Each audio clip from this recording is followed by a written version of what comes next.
Ryan Ragland with the Racing Boys, talking with the #1 ranked late model driver, Brandon Overton. And while you were grinding tires and stuff, I was talking to one of your crew guys, and the intel I got on you is fantastic to begin with, but it's obviously everyone's still talking about Eldora and the 4-night sweep. And I have to tell you that right after that happened, I have dubbed you the Quarter Mill Kid. So you have the new shirts with the sweep on it and everything. I think the Quarter Mill Kid on the bottom would look really, really nice on there. Yeah, it's still honestly hard for me to believe we did that. Honestly, you kind of take it for granted. Just, you know, when everything's going your way, you just kind of soak it all in, and you're back to business the next day. So you don't really got time to enjoy it or really think about what you did until you come.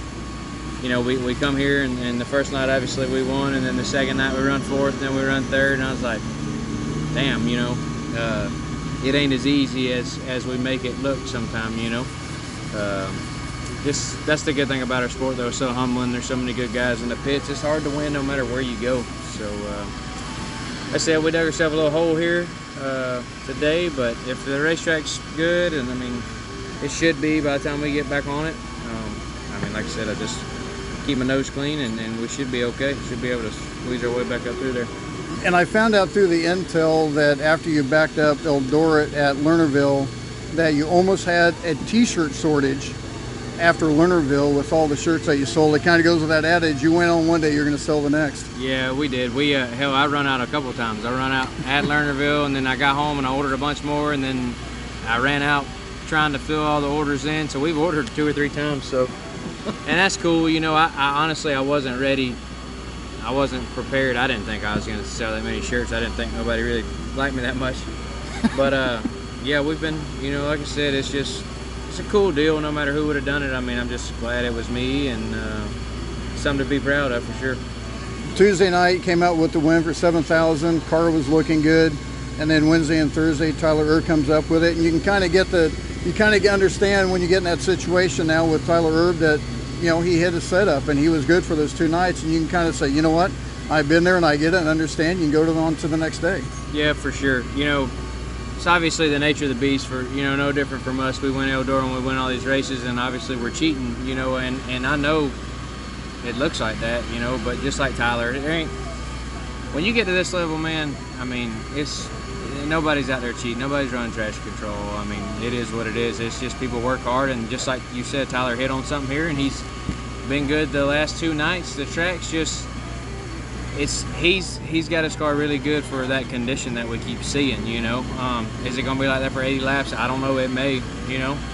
So it's just a crapshoot. That's, you know, like last night I should have kicked myself in the butt. I run my first heat race and I didn't do good at all, and then I changed it and I should have just left it alone. Like, I feel like my car would have came back around, because everything that I've worked on has been for, you know, what the track was like in them second round of heats. So but it is what it is. I said Tyler's my buddy and he's doing a good job, and I'm looking forward to you know, hoping the track kind of leans our way and we can get up there and race with them. When you take a look at last year was your first time here when you're running the Gambler car, what did you learn from that you translated to come off the truck next Tuesday? Well, when we come here the first time, the first day we unloaded not good, and then the second day we hit on it, we set fast time overall, and actually I just unloaded it and put it right back there to where we were the first time we were here, and we set fast time again. So I learned how to go fast early, and then for the featured night, the first night, we changed it up and did all the adjustments we thought we needed to do for the first time we were here. And we won, and it worked. The track was more like it was the first time we came here. It was dirty like that, and we were fast early, and then all of a sudden it got really clean and really, really, really slick. And we haven't seen that since the first night. The first night it was dirty for just the, you know, 20, maybe 15, 20 laps. It was dirty, and then it started cleaning up. And ever since that first day, it hasn't done that. You know, I don't know if different classes or not enough laps on it or what. Last night was the first night that it had kind of got back clean again. Like, it's so hard. You're not, some guys can pass, 2 or 3 guys can pass when it's dirty like that, but the rest of the field can't. And then, like I said, we've seen it all depends on, for us, just the track conditions, you know.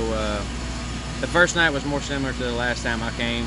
and we fixed all of our problems, and now we have a new problem. So. Well, and when you get into the western side, you guys are mostly east of the Mississippi and stuff, and you come out here like into Nebraska and Omaha area, it's pretty flat. It's, you know, you're going to have a lot of wind. So do you kind of look around and say, okay, this is what they have on the track, this is what the conditions are, and you try to, I guess, want to try to guess what's going to happen? And if you do that, do you kind of outsmart yourself once in a while? Yeah, we definitely outsmart ourselves. It does. I mean, we did it last night. It's a prime example of this isn't what I usually race on, and I need to be smarter about what I'm doing, because I just need to, like I said, I'm not familiar enough with it, and I just said to hell with it. I was so bad I need to change. But the racing, the track is definitely different from what I'm used to back at home, and the dirt and everything.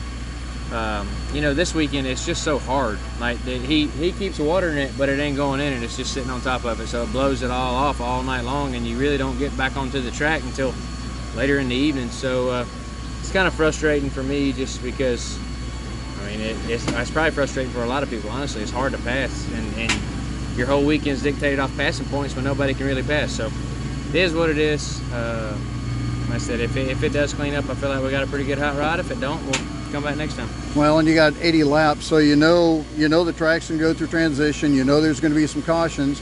You're starting outside row 9. Yeah, not where you wanted to be, but as I said before, you know you're gonna have cautions. You know the track's gonna come and go, so you got to catch the good spot when you can. Yeah, and we got to take care of our tires too. Like 12 laps of a heat race, we're blowing them out and blistering them out. So it's gonna be I honestly feel like it's gonna be a crazy race. Like, I don't think it matters where you start tonight, because there's so much variables with the tires and with how the track is. There's gonna be a lot of comers and goers, and it's just all going to be whoever plays it out the smartest who wins this deal. I don't think it's going to be one from the front row for sure. I think it's going to be, like I said, whoever plays their cards right. Talking with Brandon Overton, ranked #1 late model driver, and good luck tonight, man. And like I said, wanted to get in contact with you after Outdoor, and everyone's talking about that. And the one thing that I remembered, and I was going to close it, but this popped in my head. I was remembering to ask you, is the look on your face when you got out, and then your dad came up to you and you got that big hug. That just solidifies the whole night when you have a moment like that. Yeah, for sure. They've spent a lot of money and time on me to get me in this position, and like I said, they don't get to come a lot, so for them to come that weekend is pretty special help.